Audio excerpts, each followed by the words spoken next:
Ketiga, kami persilakan kepada yang terhormat saudara juru bicara dari fraksi Demokrat untuk menyampaikan pandangan umum fraksinya. Disilakan.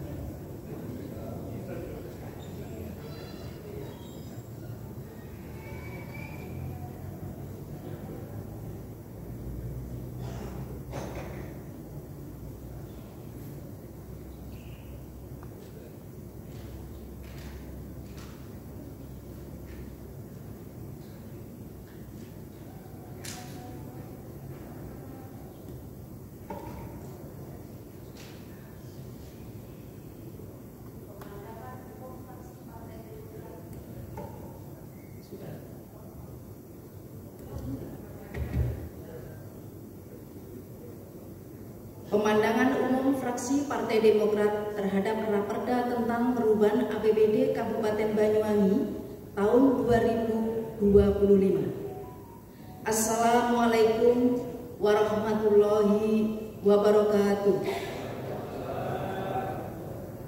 Selamat malam dan salam sejahtera bagi kita semua. Yang terhormat Saudara Wakil Bupati Banyuwangi, yang terhormat saudara pimpinan dan segenap anggota dewan, yang terhormat saudara sekretaris daerah, sekwan, para asisten staf ahli, para kepala SKPD dan instansi vertikal serta komponen pemerintah daerah Kabupaten Banyuwangi, yang terhormat saudara camat, lurah dan kepala desa se-Kabupaten Banyuwangi, para wartawan yang kami cintai dan kami banggakan. Hadirin rapat paripurna yang berbahagia, puji syukur kita haturkan kepada Allah Subhanahu wa Ta'ala, Tuhan Yang Maha Esa, karena kita bisa hadir pada forum rapat paripurna ini dalam keadaan sehat walafiat. Menyimak pidato nota keuangan APBD perubahan tahun 2024 oleh Saudara Bupati Banyuwangi pada siang hari tadi, fraksi Partai Demokrat menyampaikan pandangannya sebagai berikut. 1. Pertama-tama kami sangat mengapresiasi kesanggupan eksekutif untuk menaikkan target PAD pada perubahan APBD tahun 2025 ini, yang semula ditargetkan sebesar 702,3 miliar menjadi 740,3 miliar. Sebenarnya fraksi kami berharap nilai PAD kita ini bisa diproyeksikan jauh lebih tinggi lagi, mengingat kita masih punya potensi yang cukup besar untuk dikali secara lebih optimal.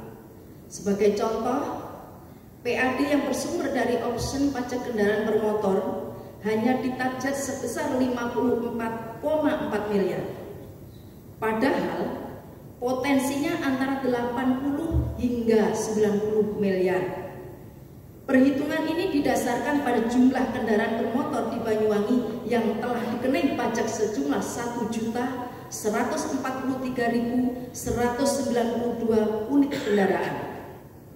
Dan jumlah kendaraan bermotor di Banyuwangi tersebut menempati ranking keempat terbanyak se-Jawa Timur di bawah kota Surabaya, Sidoarjo, dan Kabupaten Malang. Tentu dengan tarif option pajak kendaraan bermotor sebesar 66%, maka proyeksi yang ditargetkan eksekutif sebesar 54,4 miliar untuk PAD yang sebesar dari option PKB, maka jauh dari potensi yang sebenarnya. Belum lagi ditambah sumber PAD yang berasal dari option biaya balik nama kendaraan bermotor yang potensinya juga tidak sedikit. Tentu bila semuanya diproyeksikan secara lebih cermat, maka proyeksi perolehan PAD kita di tahun 2025 ini pasti mendekati kondisi sesungguhnya. 2.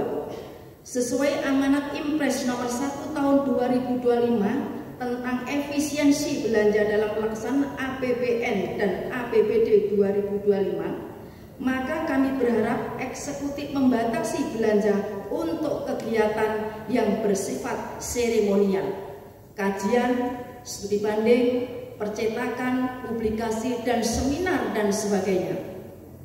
Selain itu, pada impres tersebut juga mengamanatkan agar eksekutif menfokuskan alokasi anggaran belanja pada target kinerja pelayanan publik, serta lebih selektif dalam memberikan hibah, baik berupa uang, barang, dan jasa kepada lembaga atau masyarakat. Fraksi kami sangat senang karena eksekutif telah menaikkan proporsi belanja modal untuk kepentingan pelayanan publik dari 12,8% pada APBD induk kemudian naik menjadi sebesar 23,0% pada perubahan APBD tahun 2025 ini. Namun di sisi lain, kami cukup prihatin karena belanja hibah semula diproyeksikan sebesar 128,8 miliar naik menjadi 154,8 miliar. Hal ini jelas kurang selaras dengan Impres nomor 1 tahun 2025 yang mengamanatkan agar eksekutif lebih selektif dalam memberikan hibah baik berupa uang, barang, dan jasa kepada lembaga atau masyarakat. Hal ini juga diperkuat dengan ketentuan pasal 3 PP nomor 1 tahun 2024 tentang harmonisasi kebijakan fiskal nasional yang mengharuskan adanya penyelarasan kebijakan fiskal antara pemerintah pusat dan daerah. Pada perspektif lain, di tahun 2024 yang lalu, angka kemiskinan di Banyuwangi telah berkurang menjadi 6,54%. Di tahun 2005 ini, angka kemiskinan ditargetkan berulang lagi menjadi 6,09%. Mestinya, pengurangan angka kemiskinan ini diimbangi pengurangan anggaran bantuan sosial, karena tujuan utama bansos adalah memberikan perlindungan sosial, yaitu upaya untuk mengurangi dampak resiko sosial yang dialami oleh penerima manfaat. Adapun bansos ini tidak boleh terus-menerus dan bersifat selektif sebagaimana diatur dalam Permendagri nomor 15 tahun 2024 tentang pertemuan penyusunan APBD tahun anggaran 2025. Tetapi anggaran bansos pada APBD induk sebesar 15,1 miliar kemudian malah direncana naik menjadi 16,1 miliar pada perubahan APBD ini, sehingga ini menjadikan koreksi bagi eksekutif. 3. Alokasi belanja tidak terduga yang dialokasikan sebesar 20 miliar, sama dengan tahun 2024 yang lalu.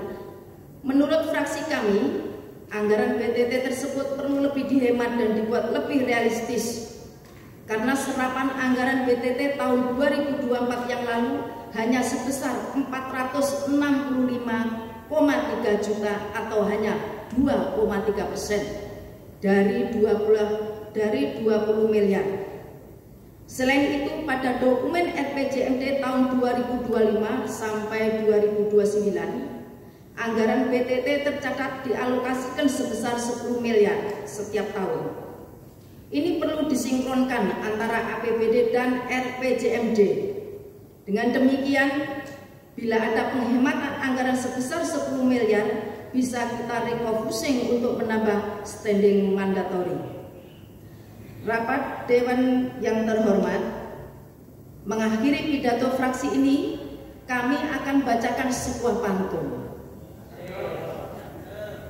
DPRD telah banyak memberi masukan. Pemda pun perlu menindaklanjuti.